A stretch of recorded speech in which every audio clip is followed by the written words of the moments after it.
Welcome back to என்டி.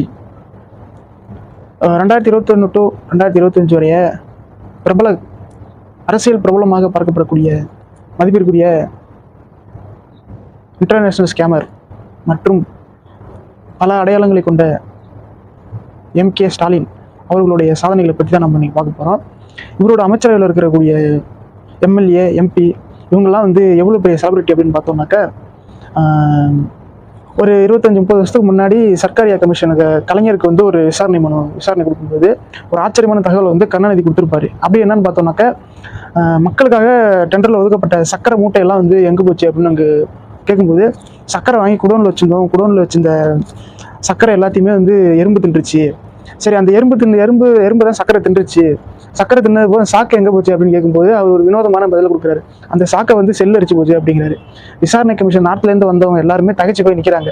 அதோடைய வழித்தொண்டெல்லாம் வந்தக்கூடிய நம்ம பிரபல தலைவர் தான் வந்து ஸ்டாலின். அவர் என்ன சொல்றாரு பார்த்தோம்னாக்கா, அவரோட பையன் தானே ஸ்டாலின், அவரோட அமைச்சரவையில் வரக்கூடிய எம்பி எம்எல்ஏ எல்லாம் எப்படி இருப்பாங்க அப்படின்னு பார்த்தோம்னாக்கா, ஸ்டார்டிங்லேருந்து நம்ம முக்கியமான ஒருத்தர் வந்து பேசலாம்னு நினைக்கிறேன். டிஆர் பாலு சென்னையில் வந்து ஒரு முக்கியமான பொறுப்பில் இருக்காரு. இவர் வந்து எவ்வளோ பெரிய ஸ்கேம் பண்ணாலுமே கூட இவர்கிட்ட போய் நம்ம ப்ரெஸ் மீட்டில் வந்து எல்லாரும் போய் கேள்வி கேட்கும்போது ரொம்ப காமாக சூப்பராக அழகாக பதில் சொல்லிட்டு போயிட்டே இருப்பார். எதுவுமே செய்யலை அப்படிங்கிற மாதிரி சொல்லிட்டு போயிட்டே இருப்பார். அடுத்ததான் நம்ம லிஸ்ட்டில் வரக்கூடியவர் வந்து ராசா.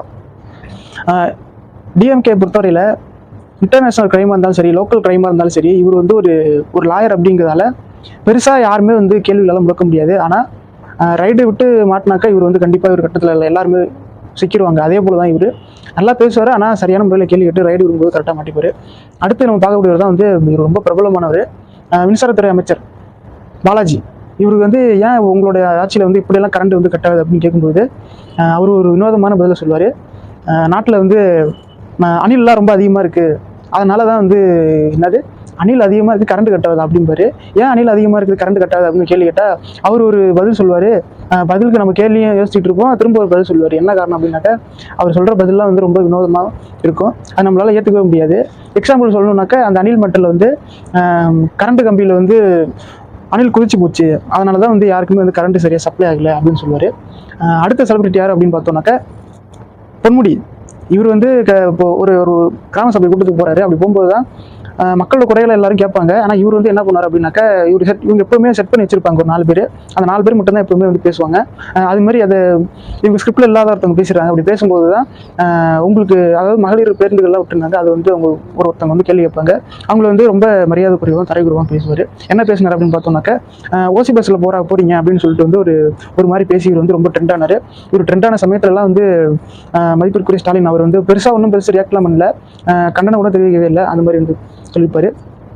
அடுத்த செலிபிரிட்டி யாரு நம்ம அப்படின்னு பார்த்தோம்னாக்கா, ஏவா வேலு வந்து இவரோட அமைச்சரவை கீழே இப்போ நிறைய பேர் இருக்காங்க. ரொம்ப பவர்ஃபுல்லான ஒரு ஆள் தான். அப்படி இருக்கும்போது தான் எப்படியெல்லாம் ஊழல் பண்ணணும் அப்படின்னு வந்து மாஸ்டர் கிளாஸ் வந்து இவர் வந்து அப்பப்போ எடுப்பார் போல. அப்படி இந்த மாஸ்டர் கிளாஸ் வந்து இந்த எம்பி எம்எல்ஏ எல்லாருமே வந்து அப்பப்போ வந்து மறக்காமல் வந்து டெய்லி அட்டன் பண்ணுவாங்க போல. எவ்வளோதான் வந்து நம்ம ஸ்கேமு அப்படி இப்படி நம்ம எவ்வளோ விஷயம் சொன்னாலும் ஸ்டாலினை மாதிரியே இவங்க வந்து அழகாக பண்ண தப்புலேருந்து வெளியே வர மாதிரி அழகாக டிங்கி கொடுத்துட்டு போகிறதில்ல. ஏவாவில் வந்து முதலிடம். அடுத்து நம்ம பார்க்க போகிற செலிபிரிட்டி தான் யார் நம்ம அப்படின்னு பார்த்தோம்னாக்கா, சென்னை மேயர் பிரியா. இவங்க வந்து எப்படின்னாக்கா, இவங்க வந்து மிகப்பெரிய செலிபிரிட்டி. ஏன் இது எக்ஸாம்பிள் சொல்லணுன்னாக்கா, தமிழ்நாட்டில் மழை பெய்யும். அப்படி மழை பெய்யும் போது எல்லா இடத்துலையுமே வந்து கொசு வர தவிர்க்க முடியாது. இவங்க ஒரு மெகா பிளான் போட்டாங்க. அந்த மெகா பிளானை பார்த்து உலகத்தில் மிகப்பெரிய ஆராய்ச்சி பண்ணக்கூடிய நாசாவே வந்து இவங்களை வந்து நம்ம கூப்பிட்டு எப்படி இவங்களை வச்சு யூஸ் பண்ணலாம் அப்படின்னு யோசிச்சுட்டு இருக்காங்க. அப்படிதான் என்ன அப்படின்னு பார்த்தோம்னாக்கா, சாக்கடையிலேருந்து வரக்கூடிய கொசுவை தடுக்கிறதுக்கு என்ன பண்ணுவாங்கனாக்கா, அந்த ட்ரென்ச் மேலே வந்து ஒரு கவரை போட்டு மூடிட்டு 4 கல் எடுத்து வச்சுட்டு நாங்கள் வந்து கொசு ஒழிச்சிட்டோம் அப்படின்னு சொல்லிட்டு வந்து அதுக்கு ஒரு 10,000 கோடி வந்து பட்ஜெட் போடுவாங்க. இந்த மாதிரி செயல்களாலே இவங்க வந்து மிகப்பெரிய செலிபிரிட்டி. நம்ம அடுத்து பார்க்கக்கூடிய செலிபிரிட்டி வந்து சேகர்பாபு. இவர் வந்து இந்து சமய அறநிலையத்துறை அமைச்சர். இவருக்கு வந்து குறிப்பாக அப்படின்னாக்கா, சாமி இல்லை அப்படின்னு வந்து சொல்லிட்டு இருப்பாங்க. சாமி இல்லைன்னு சொல்லுவாங்க. பட் ஆனால் வந்து இல்லாத சாமிக்கு எதுக்கு கோவில் சிலை அப்படின்னு வந்து நல்லா சூப்பராக அருமையாக பேசுவார். ஆனால் அப்படி பேசும்போது தான் அதில் வரக்கூடிய தொகை எல்லாமே வந்து கவர்மெண்ட்டுக்கு இவர் எப்படி ஸ்கேம் பண்ணுறாரு அப்படிங்கிறது வந்து இவர் வந்து கை தேர்ந்தவர். அடுத்த லிஸ்ட்டில் வரக்கூடியவர் தான் வந்து நம்ம துணை முதலமைச்சர் உதயநிதி.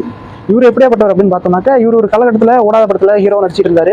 அப்புறம் வந்து ஹீரோவாக எடுபடுது அப்படின்னு சொல்லிட்டு வந்து தாத்தா அப்பா வரிசையில் வந்து பேரனுக்கு ஒரு வாய்ப்பு கொடுத்து எம்எல்ஏ ஆகுறாங்க. எம்எல்ஏ ஆகும்போது தான் இவருக்கு ஆல்ரெடியே வந்து எல்லாருமே வந்து மிகப்பெரிய ஊழல்வாதிகள் தான். அதில் வந்து இவர் வந்து அடிச்சுக்கவே முடியாது. இவரும் வந்து எவ்வளோ பெரிய விஷயத்தில் மாட்டினாலும் வந்து அழகாக தப்பிச்சு வெளில வரக்கூடியவர். ரெட் ஜெயின் பிக்சர்ஸ் அப்படின்னு சொல்லிட்டு வந்து ஒரு மிகப்பெரிய ப்ரொடக்ஷன் கம்பெனி வச்சிருந்தாரு. அது வந்து இவர் படம் தயாரிக்கும் போதே வந்து பெரிய பெரிய படங்களை மட்டும்தான் வாங்குவார். சின்ன சின்ன படங்களுக்கு பெருசாக வந்து மதிப்பு மரியாதை அது மாதிரி எதுவுமே இருக்காது. இப்போ வந்து ரெட் ஜெயின் பிக்சர்ஸை அவங்க குடும்பத்தில் இருக்கக்கூடிய இன்பநிதி அப்படிங்கிறவர்கிட்ட வந்து கொடுத்துருக்காங்க. ரெட் ஜெயின் பிக்சர்ஸில் வந்து பெரிய பெரிய ஆளுங்கள்லாம் வந்து ரஜினி மற்றும் கமல் போன்ற ஆளுங்களை வச்சு படம் எடுக்க முடியாமல் கிட்டத்தட்ட ரொம்ப நாளாக பார்த்துட்டு இருக்கும்போது இவர் வந்து ஒரு 500 கோடி பெரிய பட்ஜெட்டில் வந்து ஒரு படம் எடுப்பார். காரணம் எல்லாமே ஒன்று தான். இவங்க குடும்பத்தில் தாத்தா ஒரு கதை சொல்லுவார். என்ன கதை அப்படின்னாக்க, சீனி சக்கரை சித்தப்பா ஏட்டில் எழுதி நக்கப்பா அப்படிங்கிற மாதிரி. இவங்களை பற்றி பேசணும்னா நிறைய பேசிக்கிட்டே இருக்கலாம். இதோட இன்னைக்கு முடிச்சுக்கலாம். தேங்க்யூ.